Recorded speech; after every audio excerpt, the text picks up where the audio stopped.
আমি অনুভব করলাম এটা সাদা কাপড় পরা কেউ একজন প্রস্রাব কইরা হাতে ঢিলা নিয়ে প্রস্রাবখানা থেকে আব্বুর দরজার সামনে থেকে বাথরুমের সামনে এরকম হাঁটা চলা করতেছে। লাইট জ্বালানোর পর সাথে সাথে দেখি আমার সামনে যেটা হাঁটা চলা করতেছিল এটা গায়েব হয়ে গেছে। একবারে স্তব্ধ, একটু অবাক হয়ে গেলাম, কিরে এখানে দেখলাম এই মুহূর্তে কেউ একজন হাঁটতেছে, এখানে এতক্ষণ হাঁটলো কে?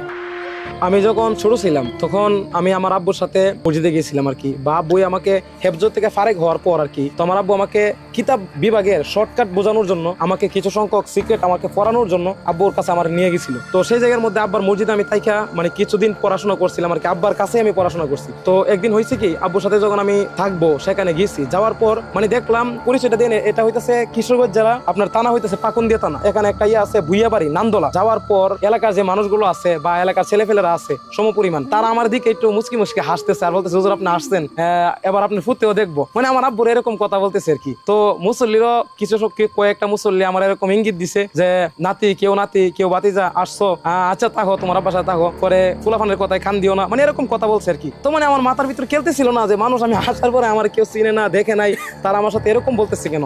তো আমি এখানে থাকতেছি, এখানে প্রথম রাত্রে তো আমি যেন খাওয়া দাওয়া করলাম। খাওয়া দাওয়া করার পর আমার আব্বু কি করতো, এই সবসময় খাওয়া দাওয়া করার আগে এই যে একটা প্লেটের মধ্যে আব্বুর যে খাবার আছিল সব খাবার থেকে অল্প অল্প খাবার করে একটা বাড়ির মধ্যে নিত, নিয়ে বাহিরে ফালাই দিত। তো আমি আব্বুরে বহুবার প্রশ্ন করছি যে এটা কি জন্য, এটা কেন করেন? আব্বু বলছে যে এমনি জীবজন্তুদেরকে খাবার দিয়ে আর কি। আমার আব্বু ইমামতি করতো আর কি এখানে, তো এটা বলছে আমার আব্বু। তারপর আমি হয়েছে কি এখানে যখন রাত্রে ঘুমাইছি, ঘুমানোর পর একদিনের ঘটনা আর কি, প্রথমে কোনো কিছু হয় না, একদিনের ঘটনা। আমি রাত্রে বেলা ঘুমাইছি, ঘুমানোর পর হঠাৎ করে আমার রাত্রে ঘুম ভেঙে গেছে। আনুমানিক প্রায় রাত 2টা থেকে 2:30 এর ভিতরে হবে আর কি, বা 2টার কাছাকাছি এরকমই কোনো একটা সময় হবে। তো আমার ঘুম ভাঙার পর আমি এদিক সেদিক হেলার পর ডান দিকে মুচড় দিছি। তো আমি যেই জায়গার মধ্যে শুইছি আমার ডান দিকে আমার আব্বু শোয়া। তো আমি ডান দিকে শোয়ার পর আমার আব্বুর রুমটা অনেক লম্বা ছিল, মসজিদের এক পাশে অনেক লম্বা রুমটা। তো সেই রুমের ভিতরেই প্রস্রাবখানা, বাথরুম, গোসলখানা ছিল। এখানে আমার আব্বু গোসল টোসল করতো। তো এখান থেকে প্রস্রাবখানা থেকে বের হইতে হইলে মানে খাটের সামনে